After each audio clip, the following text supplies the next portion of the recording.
Well, good morning. Welcome to the Source of Truth podcast and the daily live stream devotional. Thanks for being with us today on this Thursday. I apologize. My week has been kind of thrown off like crazy this week. And so I am back here live, and it's nice just to kind of get back on a routine. I'm very much a man of habit. And so when things get thrown off, it's easy to get thrown off for me. It's something I need to get better at. But we're glad you're with us this morning and taking time to join us and just a few minutes in God's Word on this Thursday morning. And so one thing we want to remind you, last night, I hope you noticed, if maybe somehow you missed it, we did fail. I was going to announce it Sunday and I forgot to, and then we were going to send out a text yesterday and I forgot to. Again, change the habit. But Wednesday nights have moved back to the auditorium. The primary reason is we want to be able to offer those who just in this culture with the cold and the virus, the case of the virus is still going up and the extremity of it as they're still trying to figure out the vaccine and everything. We want to give people a chance they can come in and still feel like there's plenty of open room. And some had stated that they felt like the room was just a little small. And so striving to be all things to all people and giving everybody an opportunity. We are meeting back in the auditorium. We will probably for the remainder of this year unless something changes. So we have, as you know, Brother Gober was teaching last night. The three men who have been teaching, Brother Gober, Brother Fow, and Brother Bringhurst, will take turns throughout the next year teaching. I mentioned I want to be able to do something on Wednesday nights. We wanted to develop a couple things. One, a group of people who can disciple young believers, simply just teaching them to go through a book, digging deeper in the area of personal discipleship, and then I'd like to start training some people in the area of leadership for things like small groups and things of that nature. That's what I want to do this year. Now, I'm also going to be preaching in youth group. So for basically my time with the adults will be about 35 minutes, about 7 to 7:35. And so what I'm looking for is somebody who says, Pastor, I can come in and I'll be in that class. And then the last 20 minutes, I can run the prayer time. I can take prayer requests and just kind of lead in that area. So if you're interested in that, shoot me a text and we'll move from there. That would be at 7 on Wednesday night, starting at 7 here in a couple weeks. And so again, at first it'll be just some basics teaching how to do discipleship, and then we'll move on from there. And they just really want to develop in personal discipleship and then developing leaders throughout this year. So if you're interested in either of that, consider maybe attending, maybe coming. But we'll be announcing more about what it actually means, like what classes we'll be teaching and stuff moving forward here in the next couple of weeks. Genesis chapter 40 this morning as we look. I'm going to look at one verse. We mentioned that this time of in jail with the Butler and Baker, we were going to break into a couple sessions. Well, I'm going to finish that today with a thought that I spent a little bit of time referencing yesterday, but I want to just break down the details. So we're going to look at that truth, and then I'm going to kind of go away from Genesis and just take a few minutes looking at a couple other verses and dealing with the situation we're going to look at. So Genesis chapter 40, We read through that, the butler goes back up to the king. The baker is now hanged. The butler was asked by Joseph, listen, when you get up there, let the king know that I'm here. Let him know that I was stolen from my land, that I didn't do anything wrong. I don't deserve to be here. And again, I believe, frankly, just trying to get out and go home. Just being freed from prison so he can go home. And so the butler agreed to do it, got there, and forgot about it. And it was 2 years. 2 years. And he totally forgot about it. Verse 23 says, Yet did not the chief butler remember Joseph, but forgot him. And we see in verse 41 that it was 2 years before it was finalized. So what I want to do is, and we talked about one thing unique yesterday was Joseph showed a little bit. We talk about sometimes that the story's hard to relate with because Joseph seemed to be impervious to battles, impervious to discouragement, impervious to things. And like he always has seen, no matter how bad it was, everything was fine, which we know is not human. And we stated that we can't say that Joseph was perfect or never did wrong. God didn't record it. God just recorded the good. What we see here is a level of humanity where Joseph comes and tells the butler, please tell the king, I want out of here. It's not okay being here. I really don't want to be here. He wasn't sit back saying, okay, God, tell me how you're going to make this work, which he did, but he wasn't just sitting back thinking, no big deal. He wanted out of there. So we see that level of humanity, and it's good for us in this story. It's good for us to see that he was no different than any of us. The other thing we see, though, is I think in his mind there was a level of encouragement. And this is great. Finally, I can see the light at the end of the tunnel. God has brought someone in my path that will help me get out of this. And then it doesn't happen. We mentioned, After a week, 2 weeks, 2 months, 6 months, a year, 18 months, all this time, he had to assume that what he thought was going to be the answer was eliminated, and ended up being 2 years. Can you imagine the level of disappointment that must have come along with discouragement? This was exciting. I really believed God was going to do this, and then disappointment. One of the things that I've experienced myself, and I've talked to many people about over the years, is that in the Christian journey, when it comes to prayer requests and what we hope God's going to do, what do you do with disappointment? How do you handle it when you feel disappointed? And let me tell you something. The reason I instead of discouragement, I chose disappointment as the term. Sometimes we are afraid, as Christians, at least when I've talked to people, I know I've done this, we're afraid to say things like, well, I'm just disappointed. Because here's why. Well, we prayed to God, and this is God's plan. We believe in God's sovereignty. So if I claim that I'm disappointed, what I'm really saying is I'm disappointed in God. And therefore, I can't say that because it doesn't sound spiritual.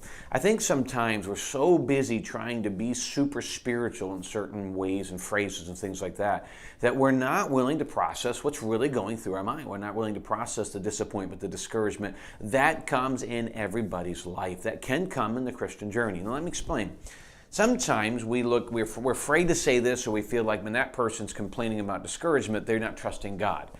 And it's a possibility, and we all know that. But can I say that I think the bigger issue is we have to recognize the fact that disappointment, discouragement, things like that are not saying that we don't trust God.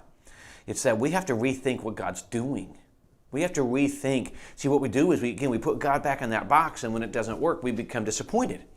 And it's not necessarily disappointed in God. We believe that God is going a certain direction and God is going to use this and use that. And what doesn't happen, obviously, it becomes disappointing. Because we're like, well, we really were convinced of this. And we were looking for a good thing. It didn't happen. At least it didn't happen the way we thought it would. And so disappointment sets in. And here's one thing I hope we understand. In every level of, whether it be disappointment, discouragement, to the level of depression, if we ignore the battle going on in our mind, it will only grow. And ultimately will be something that can ultimately will breed into even greater levels. And it'll drive us down a path that we feel like because we're on spiritual doing this, we'll end up driving ourselves down further. God never intended us to ignore the feelings that He gave to us. What I mean by that is anger, discouragement, things like that. These are human emotions, which means God gave them to us.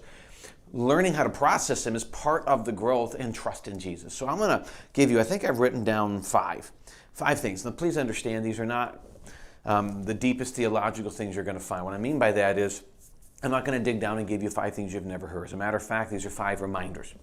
But let me tell you why I remind you of them today. Over the last couple years, God has really worked me. And admit, some of it was me getting down saying, God, please make me what you want to be. And teach me patience, teach me trust, teach me to rely on your sovereignty. I'm going to be honest with you. If you really mean that, that's not easy prayer. Because God will then work things in your life to prepare you. But if you're looking for it, you can see God's hand. Some of the things I've seen, I'm like, Lord, that doesn't make sense. Some of the things I've seen, okay, God, when I look at the other end, all of it forced me back to my knees and forced me to find trust in God, find growth in God. It goes back to where James told the 12 tribes of Israel in James 1, count it joy. Why? Because the trying your faith works patience, works maturity, develops more in you. And that's really what I wanted. And I knew that their journey would not always be easy, but I'm telling you, the development of your trust in God and your walk with God and your own Christian life is exciting and powerful. So when I read these things and give you some verses with it, you're going to say, Pastor, I know these things. I'm going to encourage you. I know them, but do I follow them? I know them, but do I believe them? Remember what I said, there's a difference between knowledge and belief. Faith without works is dead. Faith that's not put into action is not real faith. I know these things, but am I doing these things? And there's a difference, and that's what changed for me. So the first one, very simplistic, trust God. When you're disappointed, trust God, because He has a plan, and whatever's going on is part of that plan. Isaiah 55:8-9. For my ways, He says, my thoughts are not your thoughts. Neither are your ways my ways, saith the Lord. For as the heavens are higher than the earth, so are my ways higher than your ways, and my thoughts than your thoughts.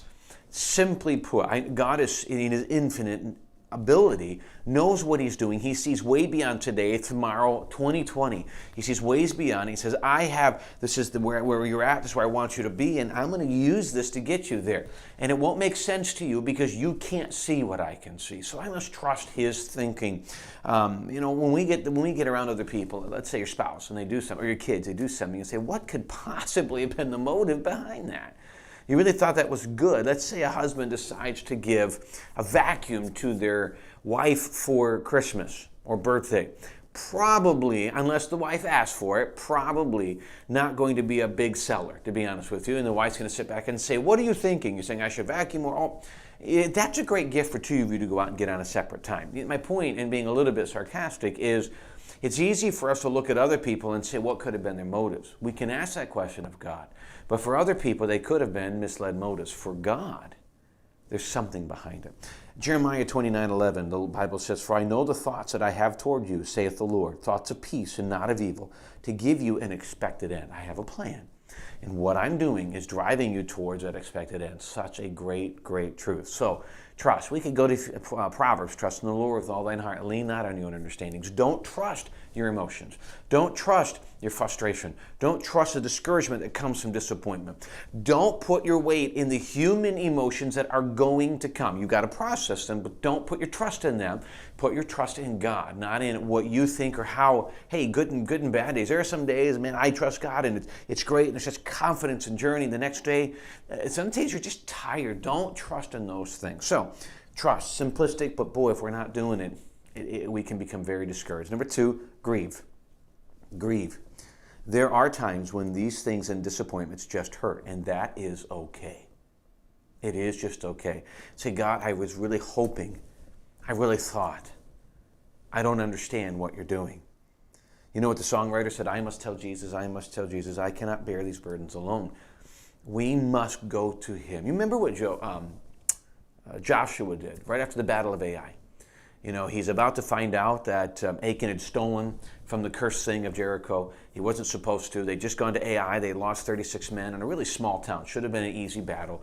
And Joshua just gets on his knees and he's frustrated and he's just venting openly, God, what are you doing? He even states this comment. I'm going to paraphrase. But he says, God, what are people going to think of you when your people cannot stand against their enemy? It's great truth. And God kind of ignores it to an extent. Finally, he says, stop. What are you doing here? And let him all day long. Go deal with sin in the camp. Now, my point I'm saying is, there are times when we just need to sit down and say, Lord, I'm hurting. I really thought this was going to happen. I'm disappointed. Now, please understand, I'm not talking the selfish nature of, Lord, how dare you do this to me. I'm saying, Lord, I'm going to walk through. I really thought this would end differently. I really thought when I witnessed to my neighbor or witnessed to my family they would take it, and I don't understand why it's happening this way. Work through the process. You know, grieving is part of what we need to do. So when I grieve, I walk through the process. I acknowledge the discouragement. I acknowledge the hurt or whatever, and I acknowledge that God's in control. But it's still sometimes, and depending on the scenario, you know, if it's just a simple disappointment, you know, you didn't get the present you wanted for Christmas, probably not worth grieving over. Things you didn't, you hope that God was going to pay your bill through, like we talked about the other day, through the mailbox, it didn't come, not worth getting discouraged over. But there are going to be things in life where you're praying for a loved one to be healed and they don't. You're praying for somebody to get saved and they haven't yet. You're praying for God to provide financially and somehow he hasn't yet. The disappointment brings discouragement. Come to God, acknowledge it, say, Lord, help me. But not just grieve. Lord, help me to work through the grief. Help me to recognize what you're doing. Trust, grieve. Number 3, pray. You say, these are deep. No, they're very practical. Pray. But please understand what I mean pray. And this is where I want to say a level of transparency, what I've learned through prayer. Prayer is not just, God, this is what's going on. I don't understand it. Lord, what are you doing? It's not kind of venting to God. We did that in grieving. We vented to God. When I mean come to prayer, I mean simply this. This is finding God's plan for me in these times. Okay, we have sometimes this idea that prayer is getting God to align with my desires. We're wrong with that. Prayer is God aligning me with his plan. So I come and pray and say, Lord, I'm going to ask for certain things, but ultimately I'm going to yield. So help me, Lord, to see your way, your plan, your will, what you're doing right now. Help me to see that. Help me to follow it. So prayer is lining me up with him. So I pray, I get on my knees and I say, Lord, I'm getting rid of all the fancy aspects of prayer, of certain language and everything. I'm just coming to God and open and praying. And then God, through that, Lord, help me to see what you're doing. Line me up with you. Number 4, be patient. Oh, I hate this part because we're just not patient people. Psalm 27:14. Wait on the Lord and be of good courage, and he shall strengthen your heart. Wait, I say, on the Lord. Why do you think David had to say it twice? It's not easy to do. Matthew 6:6. But thou, when thou prayest, enter into thy closet, and when thou hast shut thy door, pray to the Father which is in secret, and the Father which seeth thee in secret shall reward thee openly. Spend some time with God. Be patient and accept. It's easy to be patient in God because we know what he wants is good for us, and so we can trust in it, we can move on.